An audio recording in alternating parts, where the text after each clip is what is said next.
Jangan karena kita jabatannya tinggi merasa lebih penting dari orang lain. Gak ada pejabat kalau gak ada rakyat. Pagi-pagi semua orang juga sama ingin ke kantor. Sama pentingnya. Yang ke pasar sama pentingnya walaupun jualan. Bahkan bagi saya, orang yang tidak baik pun dibutuhkan oleh semesta ini. Betul gak? Bagaimana kita bisa menjadi orang baik kalau tidak ada mereka? Bukankah kelihatan kita sebagai orang baik ketika kita bisa baik pada mereka? Kalau merekanya tidak ada, kita pun tidak bisa menguji seberapa baik kita. Betul apa tidak? Maka terima semua orang itu apa adanya. Jangan merasa diri lebih penting dari orang lain. Allah itu tidak akan melihat jabatan kita. Allah tidak akan melihat status sosial kita. Allah hanya akan melihat cinta kasih kita. Allah hanya akan melihat seberapa besar cinta kasih kita. Allah juga tidak akan melihat seberapa tinggi Anda sekolah. Allah tidak akan melihat seberapa banyak pengetahuan yang Anda miliki. Tapi yang akan dilihat oleh Allah cuma satu. Seberapa besar cinta kasih-Mu pada semua orang, pada semua makhluk. Kenapa kita selama ini tumpul cinta kasih kita? Karena kita kehilangan empati. Kenapa kita tidak punya empati? Karena kita tidak pernah melibatkan emosi kita kepada orang lain. Sesekali coba belajar untuk menjadi seperti orang lain. Ketika orang lain mengeluh kepada kita, tempatkan diri kita sebagai dia. Ketika orang lain susah, tempatkan sekali-kali kita menjadi dia.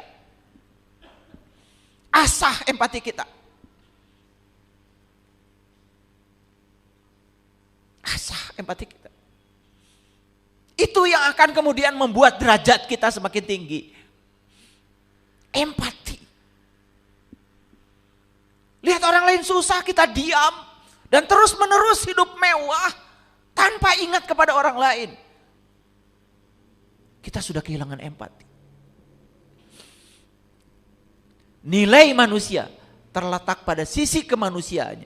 Dan kalau manusia sudah hilang kemanusiaannya, bagaimana dia disebut manusia?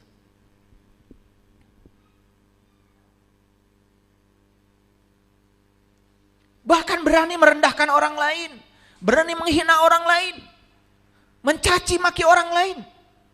Ya Allah, HP ini hadirin, terlalu sering digunakan untuk menghujat, rusak HP-nya. Kalau nggak jatuh.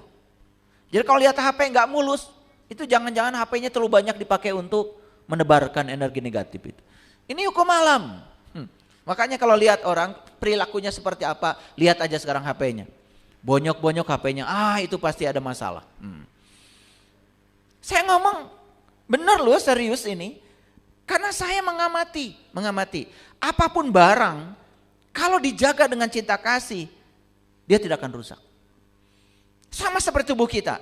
Kalau dijaga dengan cinta kasih, kasih makanan yang layak buat tubuh ini.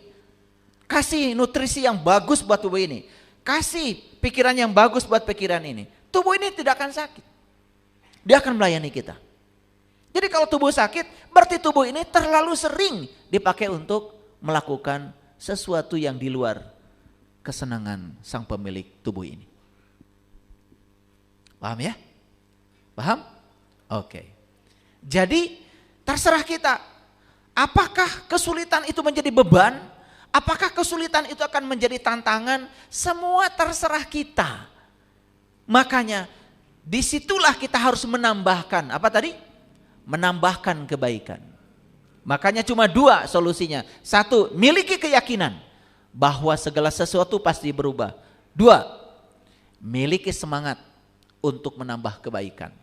Pada apa? Satu, pada pikiran. Dua, pada kata-kata. Tiga, pada perbuatan. Tambahkan sekarang kebaikan. Percaya sama saya. Sebesar apapun beban itu akan hilang dengan sendirinya. Sebesar apapun beban itu akan hilang dengan sendirinya. Dan ketika kita sudah tidak merasa terbebani, berlaku hukum alam semesta, like attracts like. Yang serupa akan menarik yang serupa. Nih, jualan kok kusut terus, ya? Modal ditipu terus. Sederhana sebetulnya, karena kitanya masih kusut. Masih kusut, ya. Masih memandang kehidupan sebagai beban, bukan kehidupan sebagai tantangan. Clear sampai sini? Nah, kira-kira itulah judul kita hari ini. Kita akan belajar mengubah kegelapan menjadi cahaya. Kita evolusikan kegelapan menjadi cahaya. Kita evolusikan beban menjadi tantangan. Dengan apa? Tambahkan pada kita kebaikan. Satu, tambahkan kebaikan pada pikiran, banyak belajar. Dua, tambahkan kebaikan pada kata-kata, jaga mulut kita. Tiga, tambahkan kebaikan pada perilaku kita. Tambahkan. Sederhana kok, sederhana. Mau nambahkan kebaikan? Ya, sederhana. Sangat sederhana. Begitu pergi ke apotek, saya pernah menyaksikan seseorang lagi ngitung duitnya 2.000-an. Dia lihat resep, ngitung lagi duit. Dia resep, ngitung lagi duit. Saya bilang sama istri saya, kayaknya dia lagi bingung. Dah, ambil resepnya. Ambil resepnya. Mohon maaf ibu, boleh nggak resepnya dipinjam? Udah, sampai keluarlah tuh. Sekian harus bayar. Begitu mau pulang, obatnya sudah diterima. Jangan nanggung kalau nolong orang. Kasih ongkos. Nangis tuh meluk saya, meluk istri saya. Dia tidak menyangka akan ada kejadian seperti itu. Coba, bisa gak merasakan kebahagiaan saya saat itu? Uang saya tidak seberapa dibandingkan kebahagiaan yang saya lihat dari sorot matanya orang itu. Dia mau ngasihkan uang 2.000-an pada saya. Aduh, kanggo ibu mangga canak.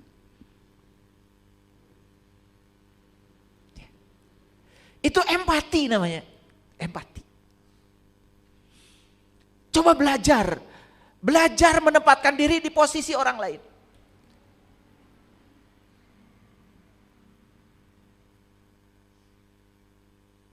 Itu hadir. Belajar. Asah diri ini, asah. Kalau kita dapat berkah, rezeki berlimpah, hati-hati, bukan untukmu. Itu titipan dari Allah, titipan. Akan dihadirkan orang-orang yang datang kepadamu untuk minta tolong. Tolong mereka.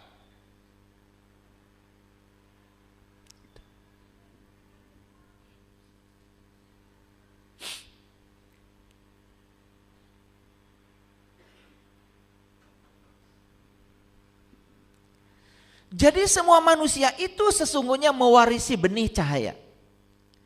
Namun benih itu ada yang jatuh di pinggir jalan, ada yang jatuh di bebatuan, ada yang jatuh di semak belukar, ada juga yang jatuh di tanah yang subur. Jadi kita ini sebetulnya datang ke semesta ini dikasih benih, diwarisi benih, namanya benih cinta kasih. Semua kita ini dikasih benih cahaya. Kenapa? Ketika Allah sudah selesai menciptakan tubuh ini, yang Allah tiupkan ke dalam diri kita adalah ruhku, bagian dari dirinya, yang maha welas, maha asih, maha gagah, maha luas, maha lembut, melekat di situ. Jadi semua kita tentu mewarisi benih itu. Siapapun, tanpa kecuali, bangsa manapun, suku manapun, Allah maha adil. Semua kita adalah hambanya Allah. Kalau kita mau menghambakan diri kepada Allah, siapapun itu, gak peduli ya turunan siapa, gak peduli. Kalau kita mau memuliakan diri kita, kita akan dimuliakan oleh Allah. Yuk sekarang tanya, benih itu oleh kita ditanam di mana? Jangan-jangan benih itu ditanam oleh kita di pinggir jalan, kesapu sama mobil, hancur berantakan benih itu. Atau benih itu oleh kita ditanam di bebatuan, akarnya tidak menghunjam ke bawah, tidak tumbuh menjadi tanaman yang subur. Atau benih itu ditanam oleh kita di semak belukar. Apa yang terjadi? Benihnya tidak tumbuh, semak belukar yang tumbuh mati. Karena apa? Tertimbun oleh pertumbuhan semak belukar. Hadirin, Kalau benih itu kita tanam di tanah yang subur, kita tempatkan di tanah yang subur,